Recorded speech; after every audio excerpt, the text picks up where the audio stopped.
विष्णुमायेति शब्दिता या देवी सर्वभूतेषु विष्णुमायेति शब्दिता नमस्तस्यै नमस्तस्यै नमस्तस्यै नमो नमः नमस्तस्यै नमस्तस्यै नमस्तस्यै नमो नमः या देवी सर्वभूतेषु विष्णुमायेति शब्दिता नमस्तस्यै नमस्तस्यै नमस्तस्यै नमो नमः नमस्तस्यै नमस्तस्यै नमस्तस्यै नमो नमः।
का भइल दीदी, थक गइलू का?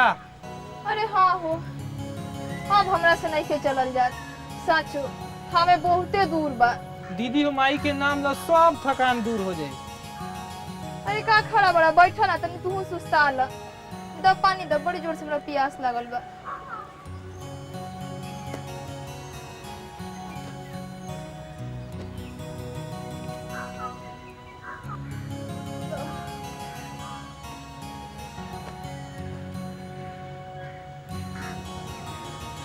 ला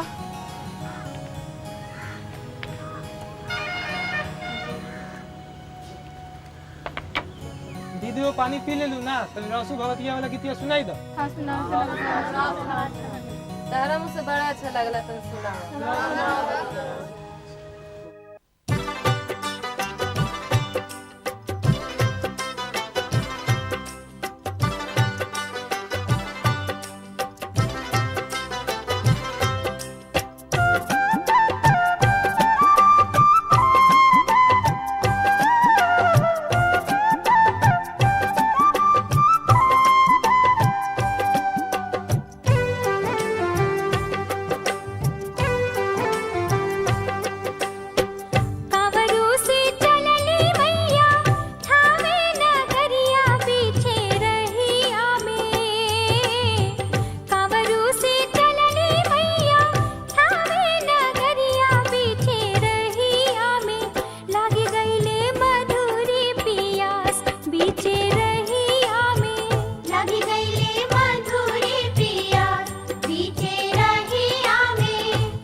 जोड़ी पैया बारी बोलेला भगता मैया शीतला हो कैलू दुवरिया उजियार मैया शीतला हो कैलू दुवरिया उजियार मैया शीतला हो कैलू दुवरिया उजियार।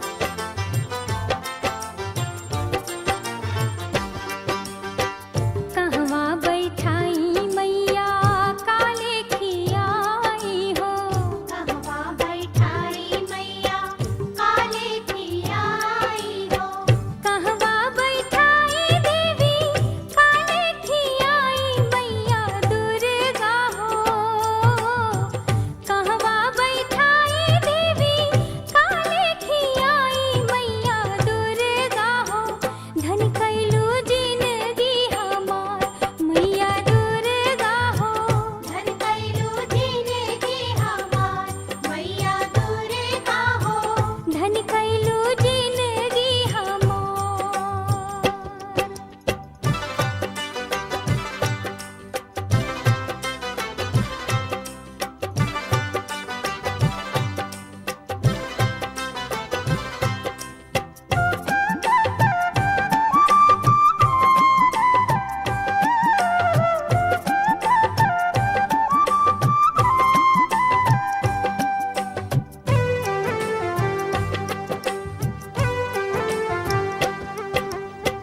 हमरा त लागल सेवका मधुरी पियसिया हमरा त लागल सेवका मधुरी पियसिया हमरा त लागल सेवका मधुरी पियसिया रहसु भगता हो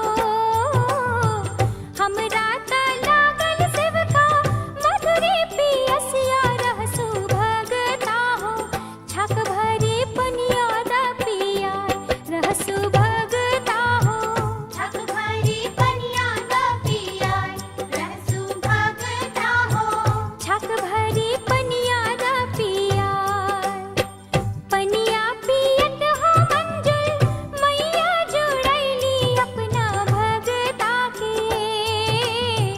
पनिया पियत हो मंजुल मैया जुड़ैली अपना भगता के बेरी बेरी देवेली आशीष अपना सेवका के बेरी बेरी देवेली आशीष अपना सेवका के बेरी बेरी देवेली आशीष अपना सेवका के बेरी बेरी देवेली आशीष अपना सेवका के बेरी बेरी देवेली आशीष अपना सेवका के बेरी बेरी देवेली आशीष।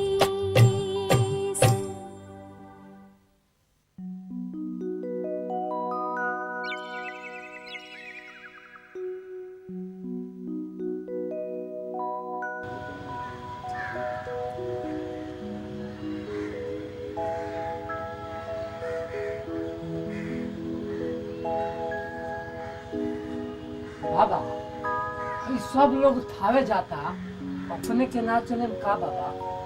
जब सब भगत लोग थावे जा रहल बा तो हमनी कहे ना चलल जाई? जरूर चलल जाई। आज जब माई बोलौले बड़ी तो कहे ना चलल जाई? बाबा ई थावे भवानी काहे प्रसिद्ध बड़ी बाबा? थावे भवानी तो छछात कमख्या माई है। कमख्या माई वो कामरूप वाली। हाँ हाँ वह काम रोपाली माई जोन थावे में आके रह गई। बाबा थावे भवानी के रासु भवानी काहे कहल जाला बाबा? थावे से कुछ दूर गांव बैगो, वो गांव के नाम हो भवानीपुर। वही भवानीपुर के रहने वाले रासु भगत कामाख्या माई के बहुत बड़ा भक्त रहने, लेकिन असली नाम उनका कोई जानते नहीं के। रासु भगत के असली नाम का रहे बाबा? रासु भगत के असली नाम महाजोगी रहस्य पार। महाजोगी रहस्य पार। हाँ, महाजोगी रहस्य पार, जेकर असली रहस्य ना मनन सिंह समझ पौले ना ओकर माई मुनिया समझ पौला।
भवानी तोरी माही माया पार करे जग उजिया कांवरू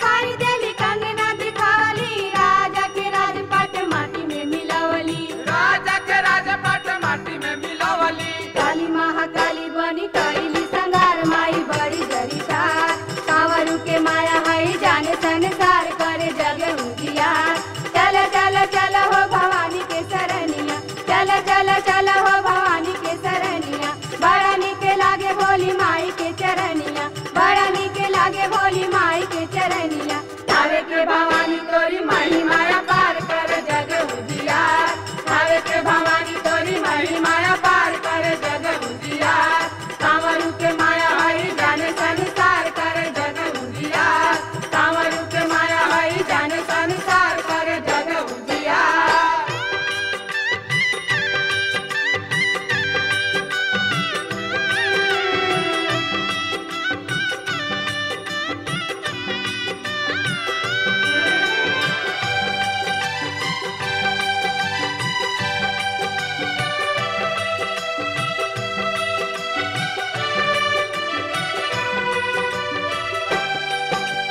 कालही में मारी गई राजा अभिमानी भगता के लाज रख ली हली भवानी भगता के लाज रखली हली भवानी आवे के भवानी भाग बिगड़ल बनावेली भगती से पूजे ओकर असरा पुरावेली भगती से पूजे ओकर असरा पुरावेली लवटे न खाली मंजू दुखिया लाचार माई करे बेरा पार कांवरू के माया हई जाने संसार करे जग उजियार चल चल चल हो भवानी के सरनिया चल चल चल हो भवानी के सरनिया बड़ा निके लागे भोली माई के चरनिया बड़ा निके लागे भोली माई के चरनिया तावे के भवानी तोरी माई माया पार करे जग उजियार तावे के भवानी तोरी माई माया पार करे जग उजियार कांवरू के माया हई जाने संसार करे जग उजियार कांवरू के माया हई जाने संसार करे जग उजियार कांवरू के माया हई जाने संसार करे जग उजियार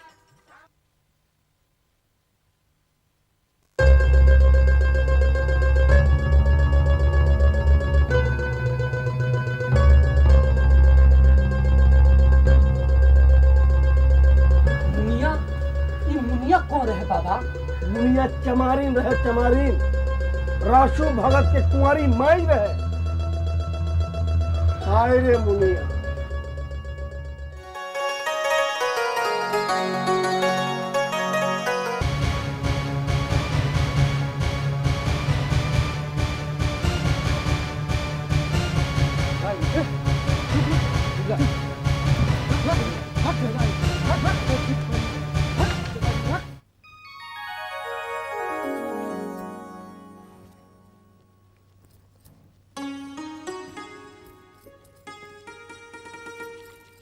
अब बोली महाराज जी कितनी संख्या? दो। दो। हम्म। महाराज जी आप तो हार गए। देखिए राजा मनन सिंह पासे में तो हार सकता है लेकिन रण में नहीं। रण में हमारी कुल देवी हमेशा हमें विजय श्री दिलाती है। तो ठीक है अपनी कुल देवी से कहिए कि पासे में आपको हमसे जिता दे। अरे हम आपसे जीतना ही नहीं चाहते तो कुल देवी को क्यों परेशान करें? पत्नी से तो हारने में ही आनंद है। अच्छा जी तो चलिए अब दोबारा से हम हारने के लिए तैयार हो जाइए। बताइए कितनी संख्या? आपकी 5। 5। देखिए आप 2 बार हार गए हमसे। अरे तो 2 चीज मांग लीजिए। 2 चीज मांगूंगी तो देंगे? क्यों नहीं देंगे? हमारे बस में हुआ तो अवश्य देंगे। तो ठीक है आप एक साथ हमें 2 पुत्र दे दीजिए सुंदर और बलवान। देंगे ना? एक साथ 2 पुत्र? इसके लिए तो आपको कुल देवी जगदम्बा से प्रार्थना करनी चाहिए। आपकी ये कामना वही पूरी कर सकती है। महाराज की जय हो। आओ सेनापति क्या कहना चाहते हो? महाराज प्रजा कर देने में असमर्थ है। राजपाट चलाने के लिए कर तो बहुत जरूरी चीज है लेकिन ध्यान रहे प्रजा के साथ जोर जुल्म नहीं होना चाहिए। जैसी आज्ञा महाराज। चलिए महारानी।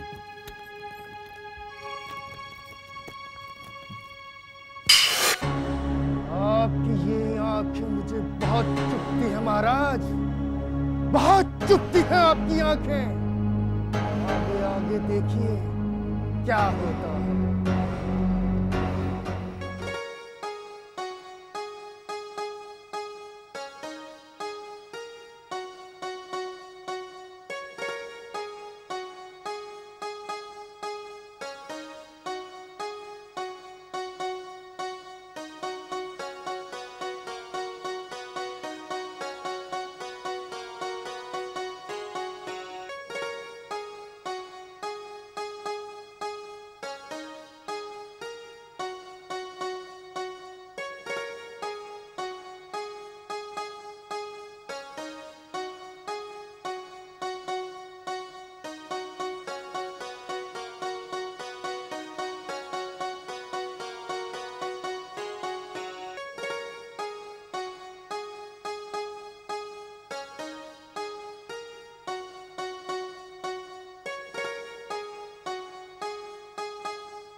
उठ मुनिया उठ।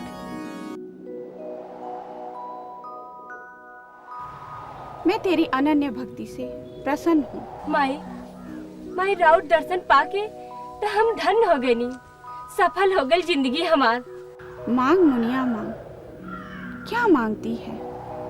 हमरा के अछूतपन से मुक्ति दिलाई माई, मुक्ति। तथास्तु। तू एक तेजस्वी पुत्र को जन्म देगी मुनिया। तो कुंवारी माँ बनेगी मुनिया, कुंवारी माँ। माई हमरा के कैसन वरदान दे देनी, कुंवारी माँ। समाज में तो हमार नाम बदनाम हो जाई माई, राजा की खबर जाई तो हमरा के जिंदा जला देवल जाई माई। बदनामी तो तभी होगी जब तू गर्भ धारण करेगी। तेरा पुत्र तो तेरी हथेली से पैदा होगा। रहस्यमयी पुत्र, रहसु। तथास्तु।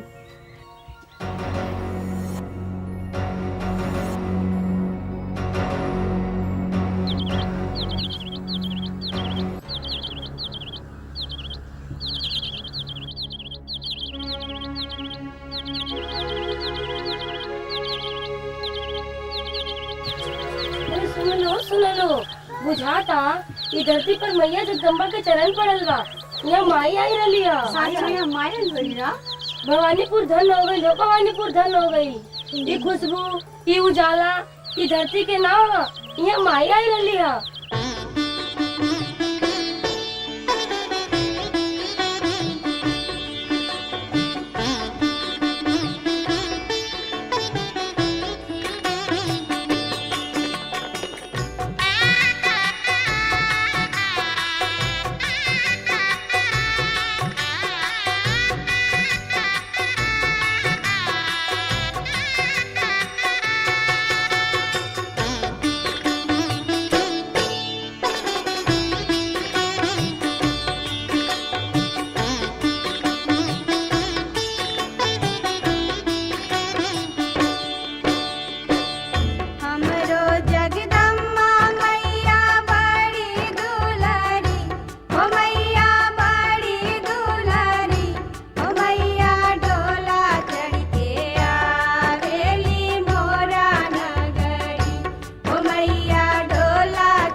गैया के घिउआ से दिया राजा रईती हो, दिया राजा रईती।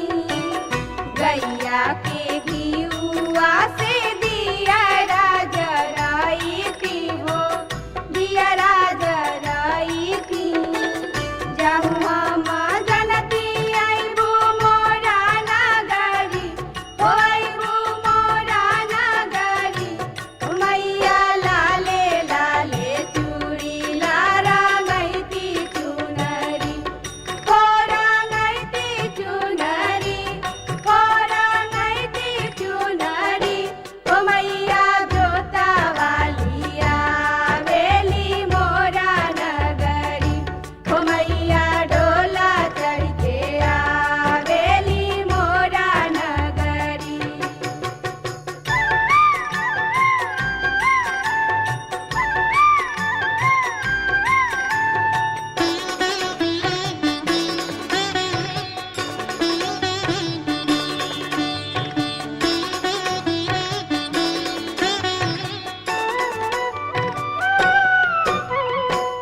रहे घाटे अड़उल के फूलवा लगईती हो, फूलवा लगईती।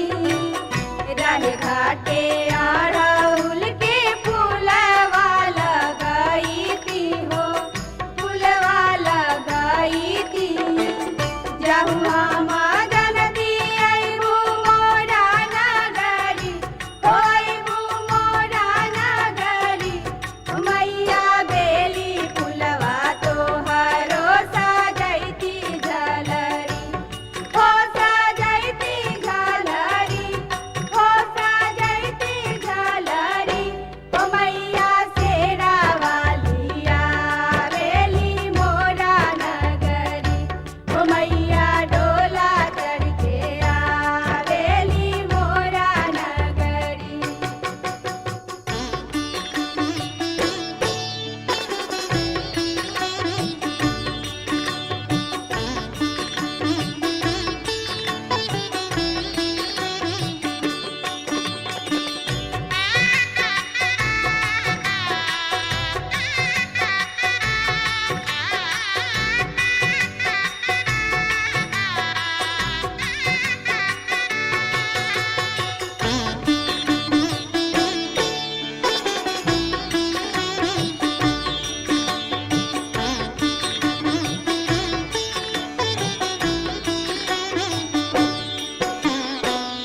नरियर सोपारी पान तोहा के सजाईती हो, तोहा के चढ़ाईती।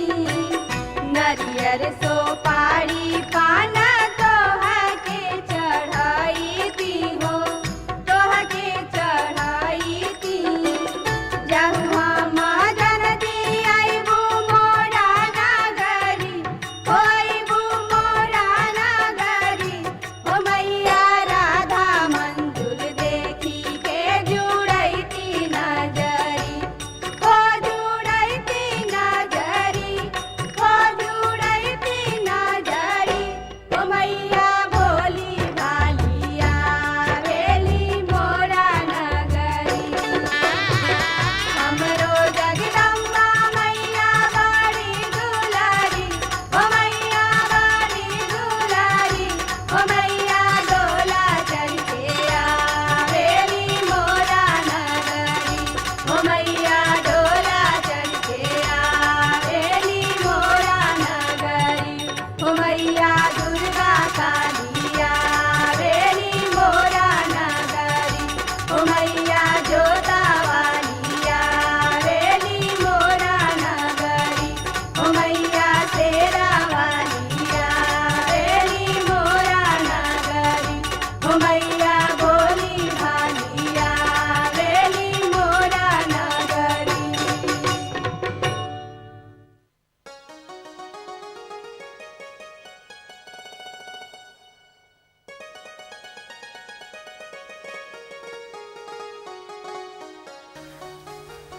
मुनिया काहे छिपत रे? ना काकी छिपत नहीं की, दिया बुझली की डर से आहार के लिए वाली। दही आचार में का छुपाले बाड़ू? काकी ई हाथ में अंगार मती निकल बा ना, यही लिए के ढकले बानी। देख मुनिया, तोर जटली काकी सब जाना तारी, चमन से ढीड़ ना पचेला। ई का कहतानी काकी?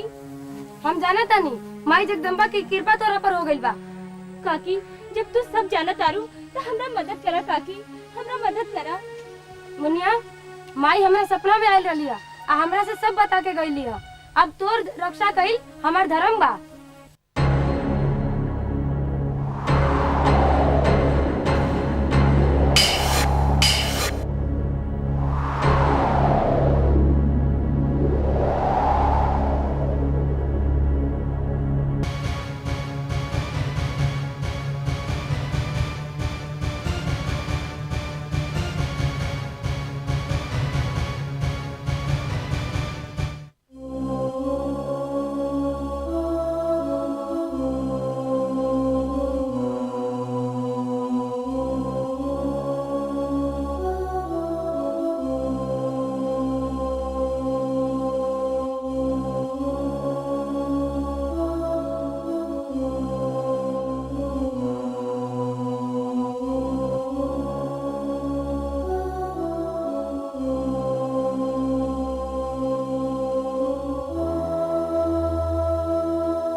दुर्गा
खन केला मैया के कंगनवा, खन खन खन केला मैया के कंगनवा।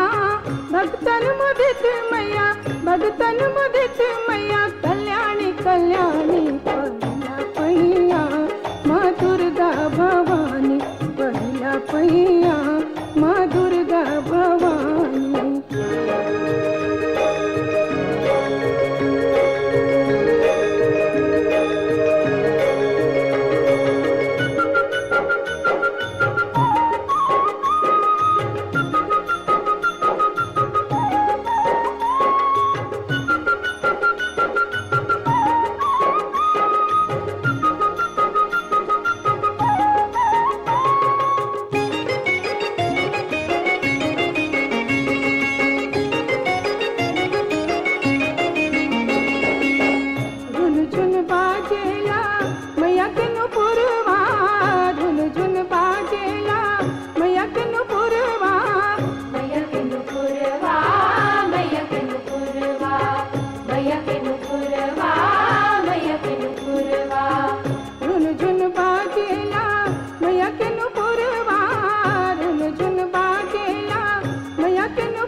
मैया अब हमरा से दुख ना सहज जात, ये पीड़ा अब हमरा से ना सहज जात मैया।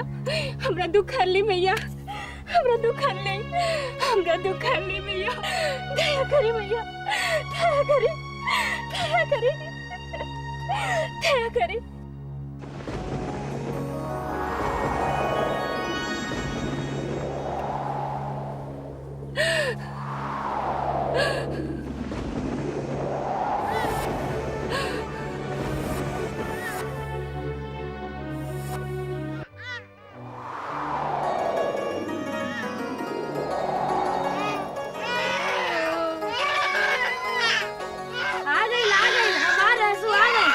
हमने के दुख करे वाला हमार रहसु आ गई। ए बुआली ए बता ले कबूतरी आवलो आवलो देखा लो, दुनिया के मंदिर में एक बच्चा मिलल बा, अभी बच्चा हुई मालिक।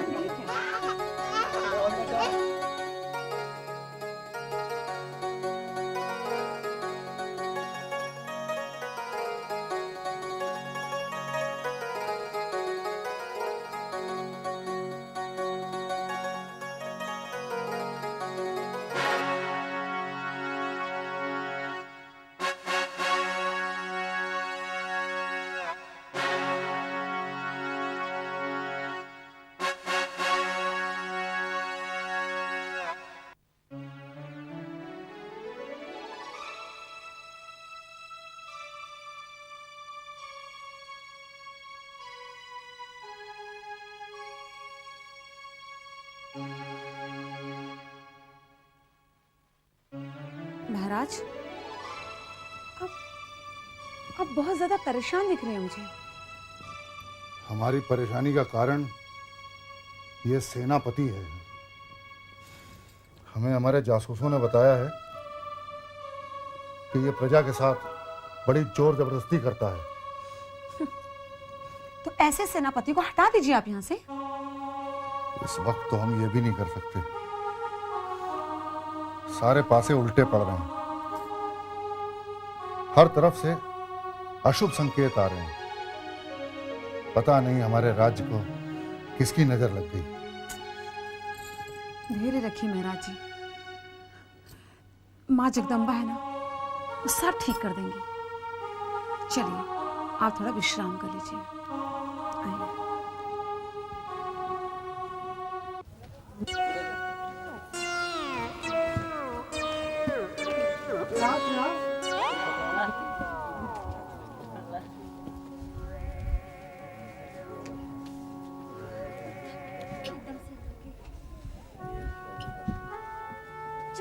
छोड़ हमरा के, छोड़, हम तोरा से ना बात करब।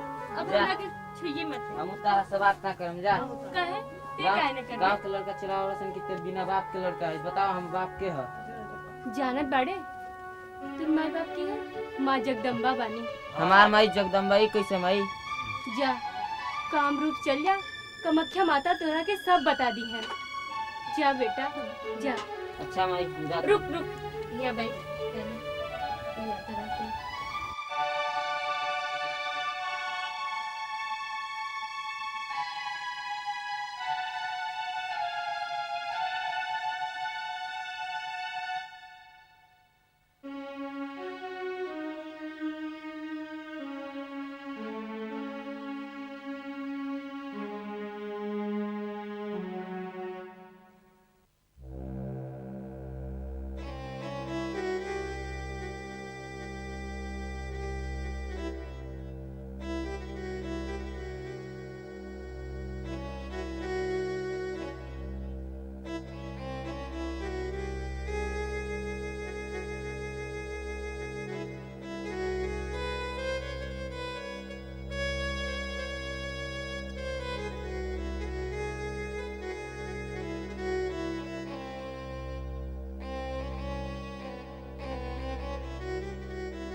उठो योगी राज, रहस्यपाद उठो।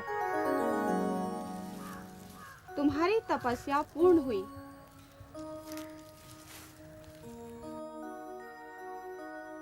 माँ, आपने मुझे दर्शन देकर मुझ पर बड़ी कृपा की। मेरा जीवन धन्य हो गया।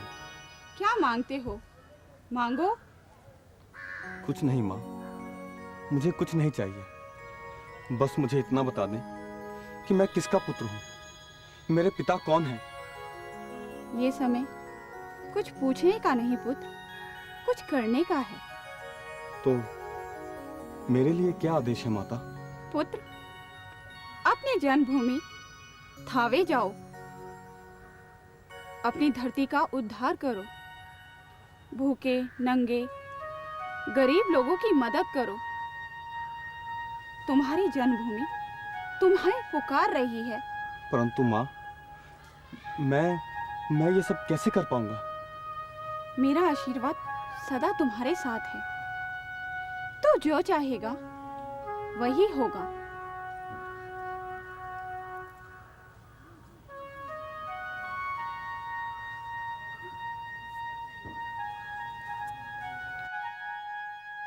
ये कंगन तुम्हें हर मुसीबत से बचाएगा।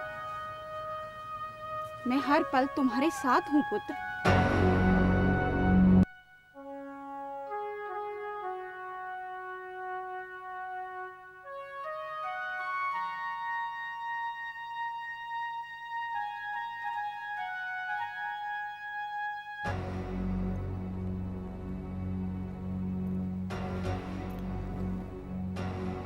महाराज की जय हो।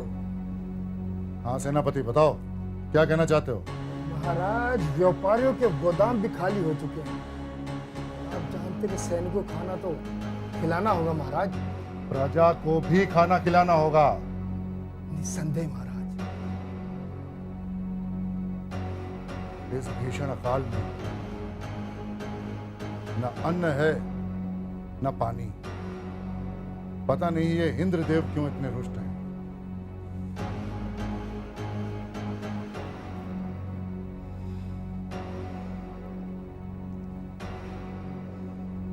महाराज, आपकी पूजा का समय हो चुका है। चलिए पूजा कर लीजिए। चलिए पूजा कर लीजिए। कुछ नहीं होगा इस पूजा पाठ से, कुछ नहीं होगा। एक बार केवल ये मुकुट मेरे सर पर रख दीजिए, सब कुछ ठीक हो जाएगा, सब कुछ ठीक हो जाएगा महाराज।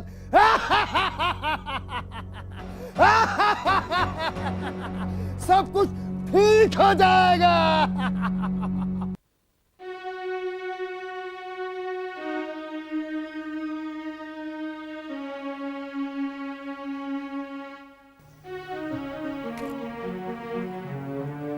भिक्षा दो माई, माई भिक्षा दो।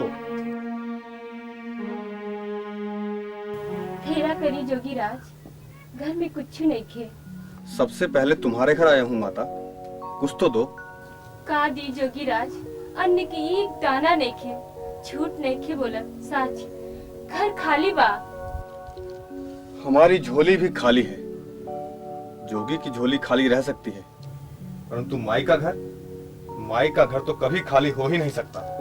जोगीराज, हमरा मजाक जन उड़ाई, सच घर खाली बा। माता ध्यान से देखो, घर में कुछ दाने तो मिल ही जाएंगे।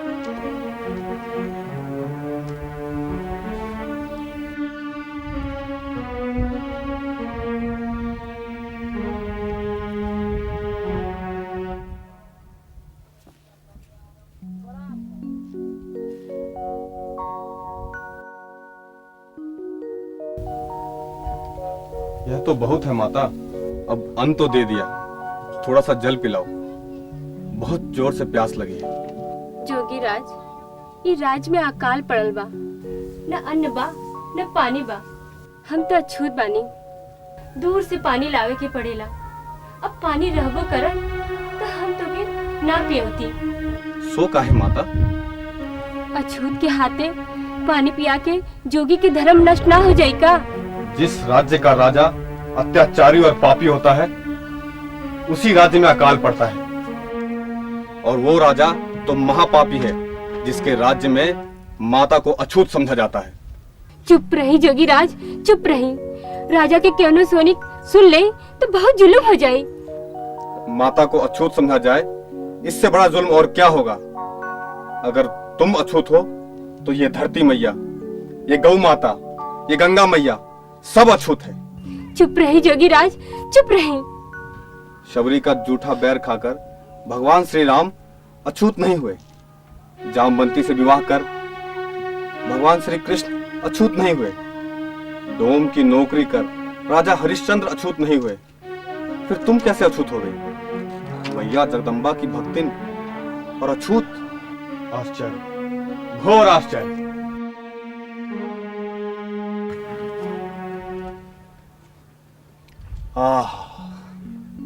मन तृप्त हो गया। ऐसा लगा जैसे भर पेट दूध पी लिया। अच्छा माई, अब चलता हूं।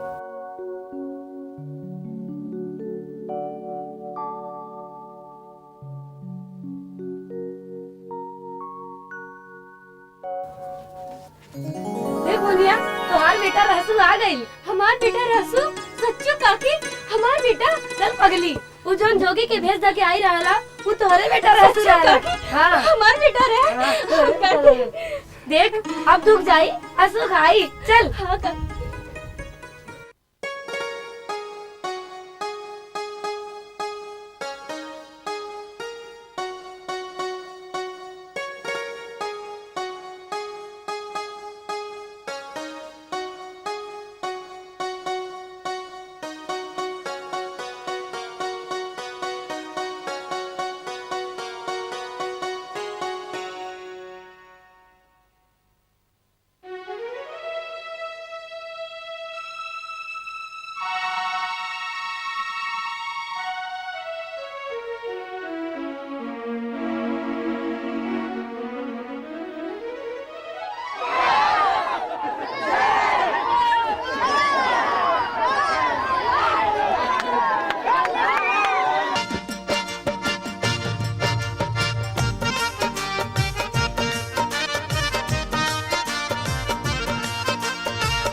घर घर ज्योतिया जरावेली भवानी, घर घर ज्योतिया जरावेली भवानी।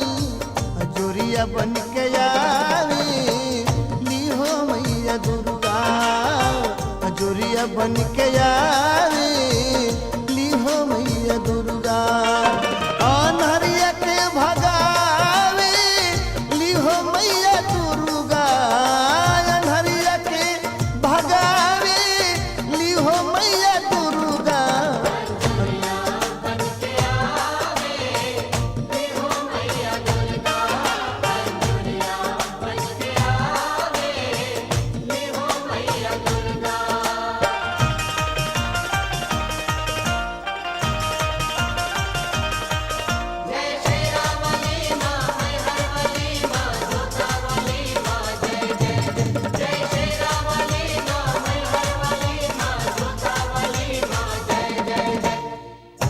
बाझिन के कोख देली कोढ़ियन के काया, निर्धन के धान देली भक्तन के माया।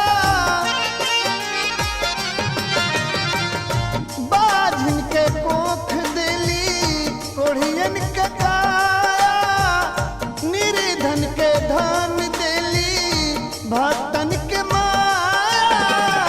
निर्धन के धान देली भक्तन के माया।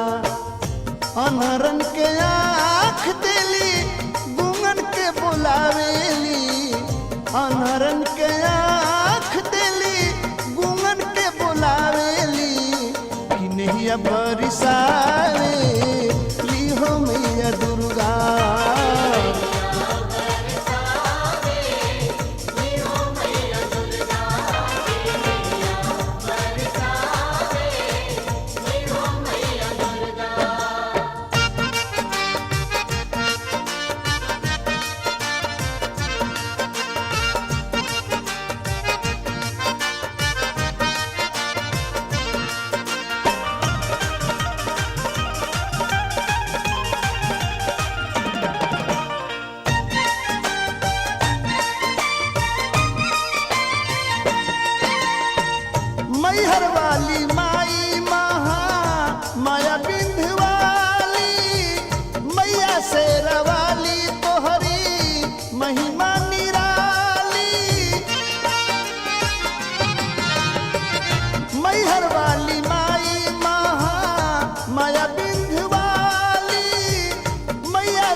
अमृत बरसावे ली हो मैया दुर्गा।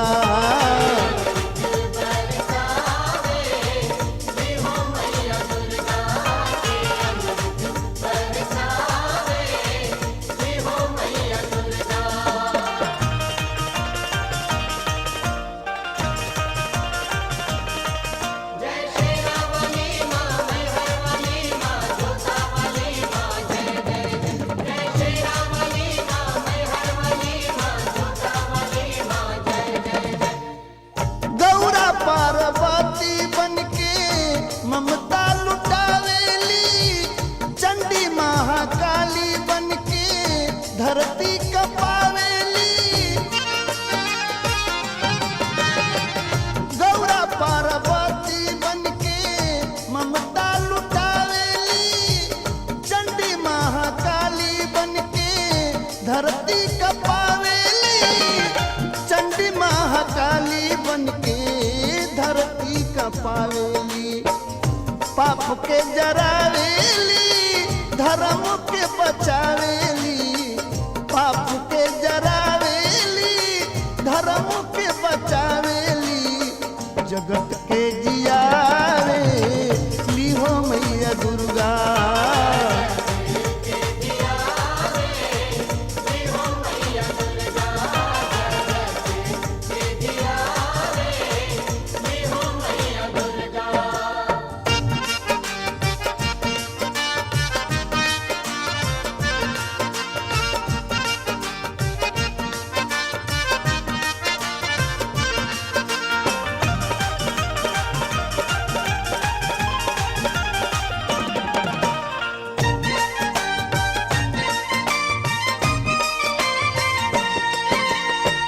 मैया जगदम्बा कल कतवाली काली, मौजुल भरत के मैया भर दी हटाली। मैया जगदम्बा कल कतवाली काली, मौजुल भरत के मैया भर दी हटाली। मौजुल भरत के मैया भर दी हडाली।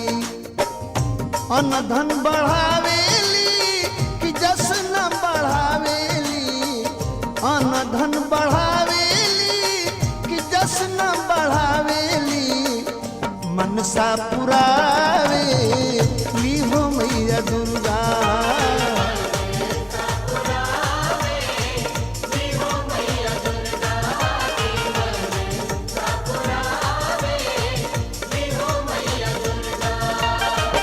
अनहरिया के भगावे ली हो मैया दुर्गा।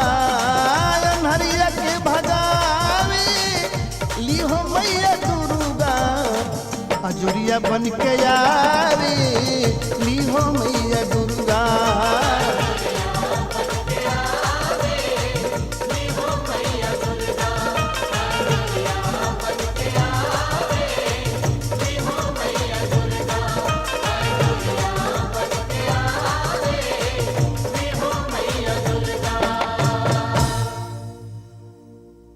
बाबा इधर आओ। बाबा बाबा यहाँ बैठ। बाबा बाबा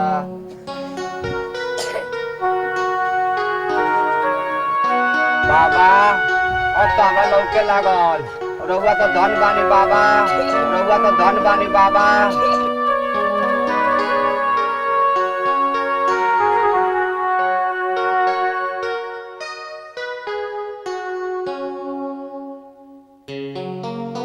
बाबा रो धन बनी, बाबा रो धन बनी।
महाराज ई कंगन तो अद्भुत बा।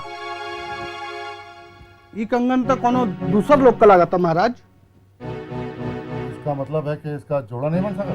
जी ना महाराज, एक जोड़ा तब सिर्फ जोगिया लिया सकता। ठीक है, तुम जाओ। देखिए महाराज, मुझे इस कंगन का जोड़ा चाहिए, किसी भी कीमत पे चाहिए बस। तो महारानी धैर्य रखिए, हम अवश्य दिलाएंगे। लेकिन मेरी भी प्रतिज्ञा है, जब तक मुझे इस कंगन का जोड़ा नहीं मिलेगा मैं अन्न और जल ग्रहण नहीं करूंगी। तो कैसी बात कर रही हैं सेनापति? जी महाराज। सुन रहे हो ना? जी महाराज। तो जाओ इसका जोड़ा ढूंढो। जैसी आज्ञा महाराज। दीजिए मुझे ये, कितना खूबसूरत है ना। ज्यादा नहीं है।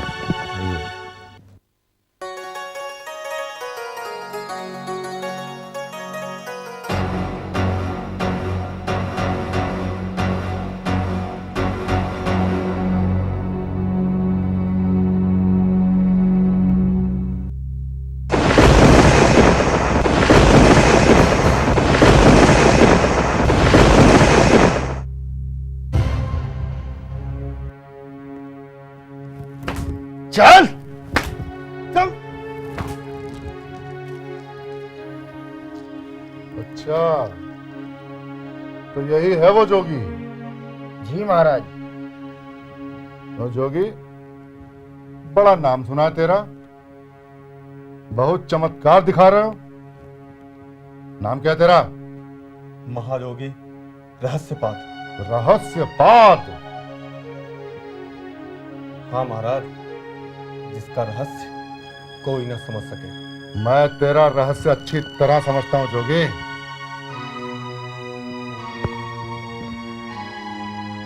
अगर मेरा रहस्य समझते तो मुझे इस तरह घसीट कर नहीं लाते। ढोंगी, पाखंडी और जादूगरों को दरबार में इसी तरह घसीट कर लाया जाता है। यह जादूगरी कहां सीखा? शक्तिपीठ कामरूप से। अच्छा अच्छा, कामरूप। अरे वही ना कामरूप, जहां जादू टोना सिखाया जाता है, जहां मर्द को भेड़ा बना देते हैं। हाँ महाराज, वही कामरूप, जहां जगत जननी कामाख्या देवी रहती है। ये तो सारी दुनिया जानती है कि वहां कामाख्या देवी रहती है, किंतु तेरा कामाख्या देवी से क्या लेन देना? वही मेरी माँ है, वही मेरी पूजा है, और मैं उनका पुजारी। गेरुआ वस्त्र पहनने वाला हर जोगी ऐसा ही बोलता है। ये बता, ये कंगन तुझे कहां से मिला? माता कामाख्या देवी ने दिया। अच्छा, तो माता कामाख्या देवी ने स्वयं तुझे ये कंगन दिया है, हैं? साक्षात दर्शन देकर दिया होगा। समझा? इसका दूसरा जोड़ा लेकर आ, वरना तेरी जान की खैर नहीं। ले आओ इसे। जी महाराज। चल ढोंगी, पाखंडी, चल ढोंगी। हाय हाय रे जालिम, हमरे बच्चा पे ई जुल्म। हम देखा, हम राजा के पास खबर लेके जाए, हमरे बच्चा पे ई जुल्म। हे जगदम्बा माई, हे अम्बे माई, अपने भक्तन पे ई जुल्म।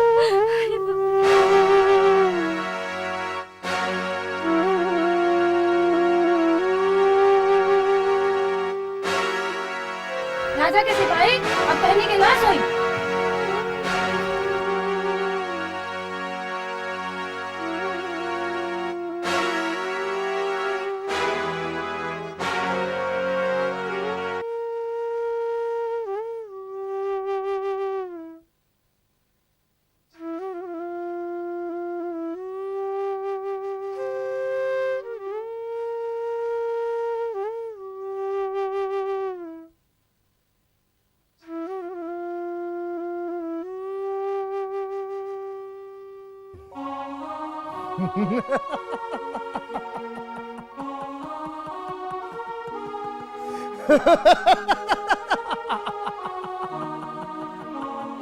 राजा मनन सिंह मुझे डांटता है, मुझे सेनापति को। मैं तुझे ऐसा बदनाम कर दूंगा कि तुझे दुनिया अति क्रूर और अत्याचारी राजा के नाम से जानेगी। राजा मनन सिंह क्रूर व अति अत्याचारी राजा मनन सिंह अति क्रूर व अत्याचारी। महाराज की जय हो। ये क्या पागलपन है? इस हठास का क्या सबब है?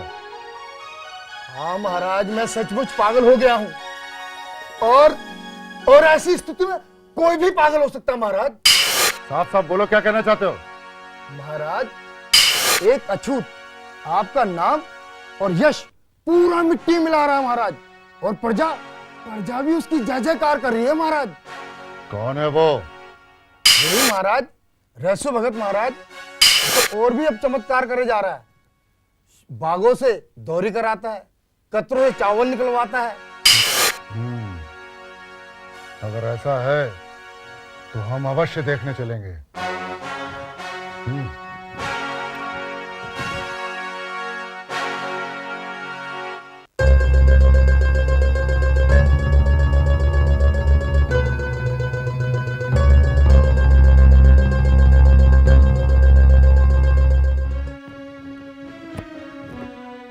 चल चल, आज तू महाराज के सामने चल चल। हमारे राज्य में अकाल पड़ा है, सैनिकों को खिलाना मुश्किल पड़ रहा है, और तू गरीबों में चावल बांट रहा है। मुझ में इतना सामर्थ्य है, ये तो माँ कामाख्या की कृपा है। और बाग पैदा करना, उनसे दौरी करवाना, ये भी तुम्हारी माता की कृपा है या कोई माया विद्या है? ये माया नहीं, योग माया। चुप कर! काम रूप में जादूगरी और माया विद्या ही सिखाई जाती है, माया को योग माया बताता है।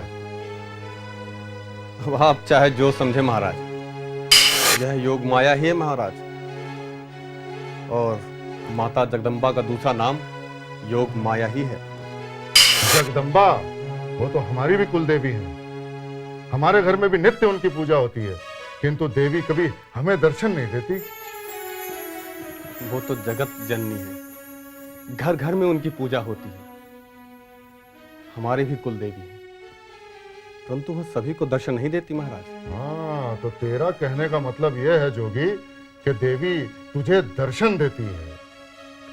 हाँ महाराज, मैं जब भी उन्हें पुकारता हूँ वो मुझे दर्शन देती है।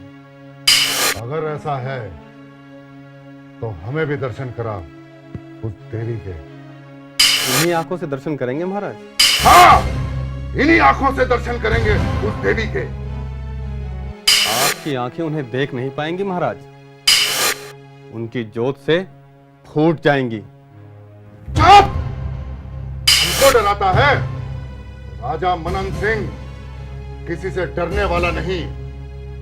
आज हम देख लेंगे तुम्हारी माया को भी और योग माया को भी। बुला अपनी माता को। वो आएंगी तो आपका सर्वनाश हो जाएगा महाराज, इसलिए हट छोड़ दो। लगता है ये ऐसे नहीं मानेगा। सेनापति जी महाराज। इसकी पोटी पोटी नोच डालो।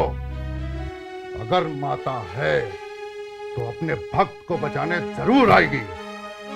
जी महाराज, जी महाराज।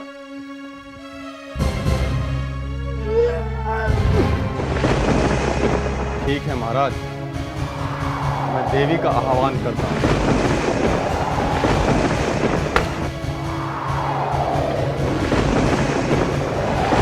महाराज, देवी कामरूप से चल पड़ी। तो चलने दे, इधर आने दे। महाराज, माता कलकत्ता पहुंच गई। अरे पहुंच गई तो पहुंचने दे, यहाँ कब आएंगी बता।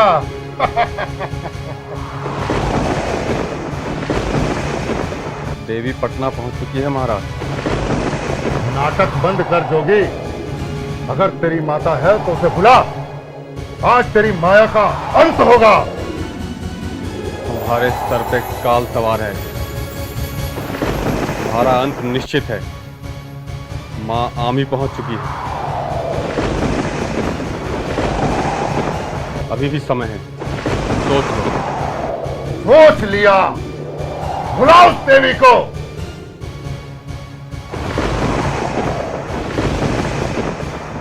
तो ठीक है, कर लो देवी के दर्शन।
कामाख्या देवी भावे मोहिली, राजा मनन सेन के नाश भइल, उनकर साम्राज्य खत्म हो गए और वही ठावे में आके वो रह गई। तब से ठावे के भवानी के रूप में पूजाए लगी।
ममता लुटावे तू गिरिजा कुमारी।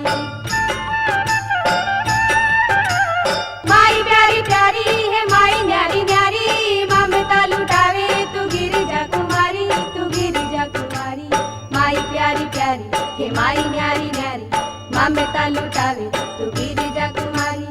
आरती उतारना माई के दुलारना, दुर्गे शिवानी माई तू। आरती उतारना माई के दुलारना, दुर्गे शिवानी माई तू। जय अम्बे जय अम्बे जय अम्बे हे जगदम्बे, जय अम्बे जय अम्बे जय अम्बे हे जगदम्बे। जय अम्बे जय अम्बे जय अम्बे हे जगदम्बे, जय अम्बे जय अम्बे जय अम्बे हे जगदम्बे। जय अम्बे जय अम्बे जय अम्बे हे जगदम्बे, जय अम्बे जय अम्बे जय अम्बे हे जगदम्बे। जय अम्बे जय अम्बे जय अम्बे हे जगदम्बे, जय अम्बे जय अम्बे जय अम्बे हे जगदम्बे। जय अम्बे जय अम्बे जय अम्बे हे जगदम्बे, जय अम्बे जय अम्बे।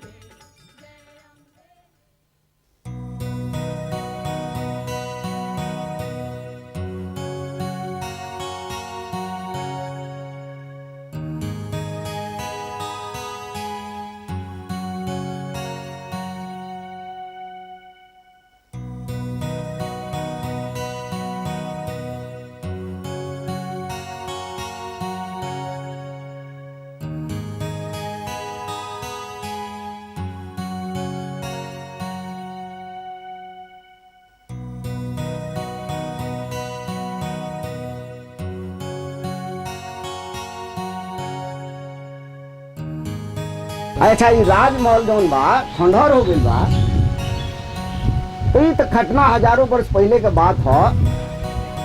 ये घटना के बाद बहुत दिन के बाद थावे पर जे वासे हथुआ नरेश के राज रहे, लेकिन बहुत दिन के बाद बड़हरिया के बादशाह जे वासे काबुल मिया आ हथुआ नरेश में लड़ाई थन गई। तो कामाख्या देवी हथुआ नरेश के सपना देली कि तू लड़ाई करो, थी हम तहार सहायता करब आ तू जीत जेब। तो हथुआ नरेश लड़ाई कैले काबुल मिया से आ जीत गईले। तो उहे हथुआ नरेश, वो समय के हथुआ नरेश कामाख्या देवी के मंदिर थावे के भवानी के रूप में थावे में स्थापित कैले। देखी रहसु भगत आप मनन सिंह में कोनो लड़ाई वाला बात नहीं। रहसु भगत तब मनन सिंह के राज में रहत रहे, तो राजा से कोनो जगह से प्रजा लड़ाई ना करेला। आ राजा के बारे में जौन भ्रांति बा कि बहुत क्रूर रहे, अत्याचारी रहे। अत्याचार वही समय भई रहे, पूछे जौना बड़ी अकाल पड़ रहे, बारिश ना भई रहे, और राजा के सैनिक लोग अत्याचार कैले हुई। लेकिन राजा के बारे में ये तरह की कोनो बात नहीं थी कि राजा अत्याचार कैले उठे। ताकि जहाँ तक देवी के बात बा, जगदम्बा मैया के बात बा, तो राजा मनन सिंह के जगदम्बा कुल देवी रही। और रहसु भगत के भी जगदम्बे रही, उनकर माई जगदम्बे रही। तो राजा मनन सिंह के ये बात के जलन हो गई कि जगदम्बा हमार कुल देवी है, दिन रात हमरा यहाँ पूजा ली है, लेकिन हमने के तो कभी दर्शन ना देली है। लेकिन हई चमार के रहसु भगत के वो दर्शन देता रही, इतना शक्ति देते लबारी कि बात के दौरी कराता, हाथ में सांप ले लेता, गरीब दुखिया लोग के चाउर बांटता, आंधा लंगड़ा लूला के सबके ठीक कर देता। तो ये शक्ति जगदम्बा एकरे काहे दिले बड़ी, हमरा काहे नहीं की दिले। ये बात के जलन हो गई मनन सिंह के। तो ओकरा बुझाई कि ई जे बात से रहसु भगत जरूर ढोंग करता, या तो ई जो मैंने जादूगरी सीख के आयल बा या नया विद्या सीख के आयल बा, काहे कि तक कामरूप में गए रहे सब विद्या सीखे खातिर माता से आशीर्वाद लेवे खातिर। तो मनन सिंह के खाली परीक्षा लेवे के रहे, वो मन में सोच ले चाहे मत जान जाए, लेकिन हम परीक्षा कर ले जरूर के एकरा पर साथ हूँ माता जगदम्बा के कृपा बात सुना। रसू भगत के बड़ा कष्ट भी पहुंचावल गई, लेकिन जैसे देख ली एमें बात यह बात जैसे रावण जानत रहे कि राम के हाथ हमारी मृत्यु हुई है, लेकिन और कुल के लोग ना जानते रहे, तो तय कर ले रहे कि हम तो भगवान के हाथ में हुए। तो राजा मनन से मन में तय कर ले रहे कि अगर साथ हुई बात में तो हम जगदम्बा के हाथ में हुए, कौन हम तो उनके भगत है। तो लोग में जो भ्रांति बा कि मनन सिंह बहुत अत्याचारी रहे, वही ऊपर सैनिक को नहीं करत हुए तो, लेकिन जगदम्बा के भक्त ऐसा क्रूर ना हो सकला। थावे की भवानी की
मोरे भगता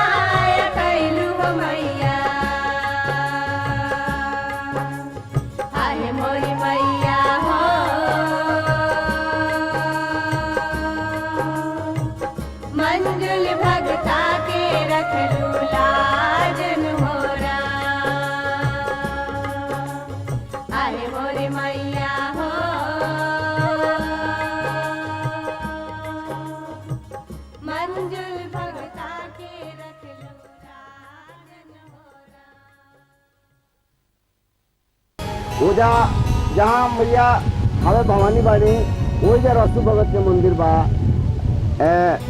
बाघ के दौरी बनल बा, माने उन्हें कुछ ना कुछ सच्चाई तो हो ही जरूरी। तो रसू भगत माई के संग पूजा करे आज के, तो उनका भक्त रहे, उनका बेटा रहे तो पूजा है तो बहुत अच्छा बात बा।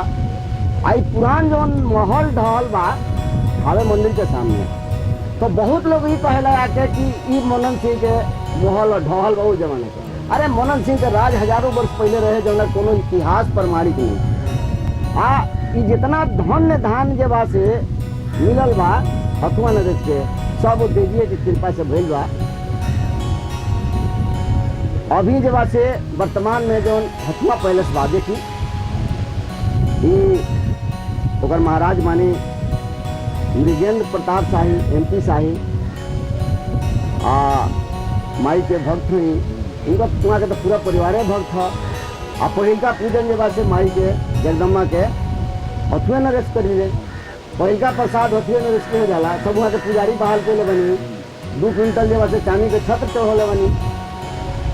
तो आगे बा से हथुआ के नरेश वही तरह से वो पुराना जमाना के तरह ही देवी के पूजा तनी। हाँ आप निशा पूजन होला एगो, माने नवरात्र में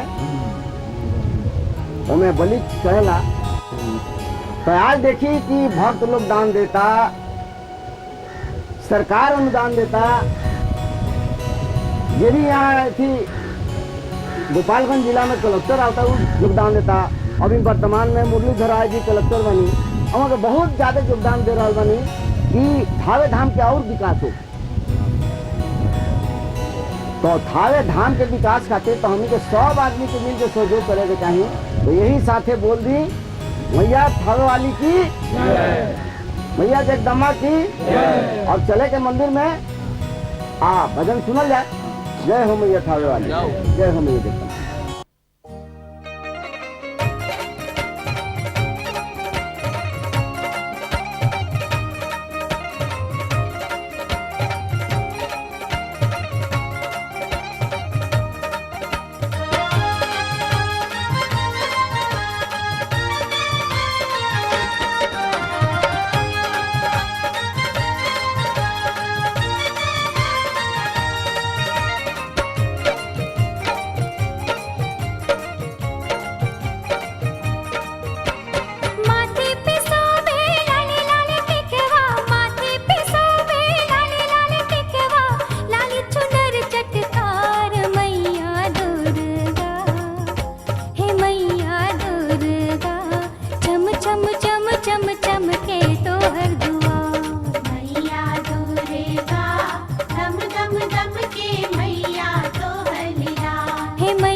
अपने चरनिया में रखिला हो मैया।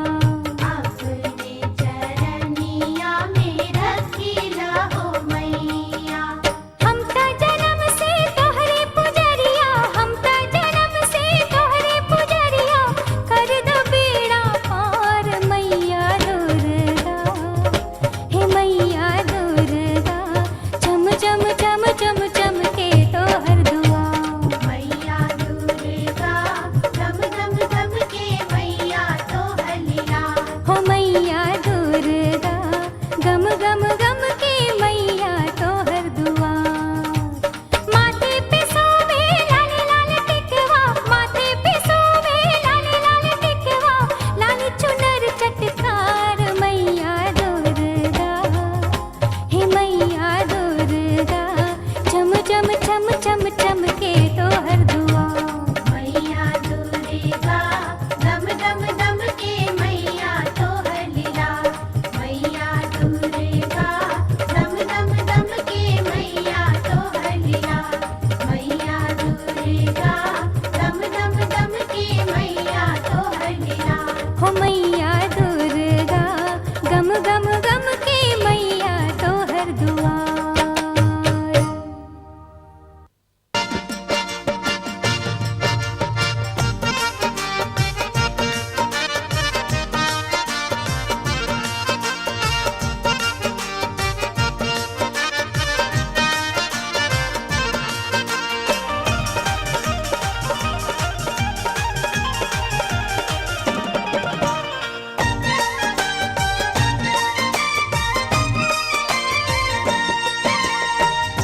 घर घर ज्योतिया जरावेली भवानी। घर घर ज्योतिया जरावेली भवानी। जोरिया बन के आवेली हो मैया दुर्गा। जोरिया बन के